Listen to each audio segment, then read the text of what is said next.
Chers amis, bonjour. Nous introduisons donc cette séance en posant le contexte musical dans lequel se déploie l'œuvre de Mozart, période qualifiée par la tradition de style classique et plus précisément de classicisme viennois. Pourquoi cette précision géographique, me direz-vous? Eh bien parce qu'en réalité, comme bon nombre de mouvements stylistiques, les contours temporels d'une période artistique sont en réalité relativement flous et surtout fluctuants suivant les géographies considérées. Par exemple, on a pour habitude de rattacher les compositeurs de la cour de Versailles du XVIIe siècle au classicisme français, quand en réalité la période musicale dans laquelle ils évoluent fait partie de façon plus générale du baroque. Et donc, en gardant à l'esprit que ce sont là des contours à dessein pédagogique et que la réalité est bien plus subtile et complexe, on peut néanmoins considérer, à très grands traits, la mort de Bach en 1750 et celle de Beethoven en 1827 comme les deux bornes de cette période classique. On admettra une période de transition à ses débuts que l'on qualifiera de pré-classique, période qui fera la jonction avec la précédente, le baroque, et une période de transition à sa fin, que l'on admettra comme pré-romantique, qui, elle, opère la transition avec le romantisme et dont Beethoven incarne la figure parfaite. Si à son apogée, la période classique voit s'affirmer la suprématie de la musique allemande, son cœur géographique bat à Vienne, d'où cette référence de classicisme viennois, représenté principalement par les trois compositeurs que sont Haydn, Mozart et enfin Beethoven. Comment définir maintenant le style de la période classique? Le trait stylistique principal de cette période en musique est la recherche de l'équilibre. Cette dernière va se traduire par l'élaboration d'une nouvelle rhétorique musicale constituée autour de plusieurs principes qui vont assurer aux œuvres musicales de cette période une efficacité particulièrement performante dans leur réception auditive. Simplicité, clarté et équilibre formel en constituent ainsi les caractéristiques compositionnelles. Ainsi, premier mouvement qui s'opère par rapport à la période baroque précédente, une simplification de l'écriture musicale autour de ce qu'on appelle la mélodie accompagnée.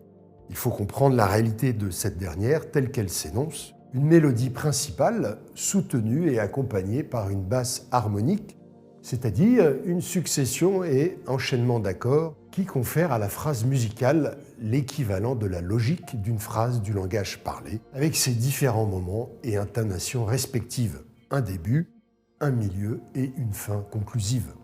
La polyphonie qui caractérisait la période baroque précédente, ainsi que les principes d'imitation, tels que le canon qui permettait d'unifier l'ensemble des voix, est donc en partie abolie au profit d'une mélodie principale et son accompagnement, vecteur de simplicité et de clarté musicale.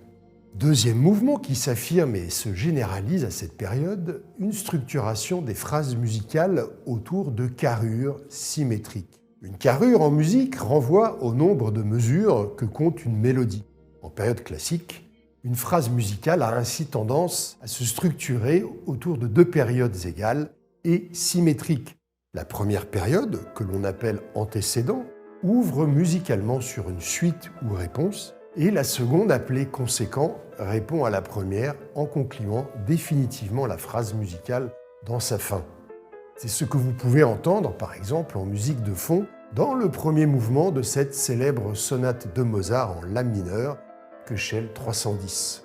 Fort de ce principe de symétrie, l'antécédent occupe par exemple ici une succession de 4 mesures, et le conséquent qui lui répond, pareillement, ce qui porte à 8 mesures la carrure totale de la phrase. Ainsi, comme en architecture, le principe de symétrie procure à la perception un sentiment d'équilibre, d'unité et de clarté. Enfin, troisième élément principal, l'organisation de la musique dans une forme qui lui donne simplicité et efficacité dans son parcours et dans l'organisation des différentes parties entre elles. Ainsi, la période classique voit le triomphe de ce qu'on appelle la forme sonate, forme canonique qui s'impose tant en musique de chambre que dans le genre symphonique.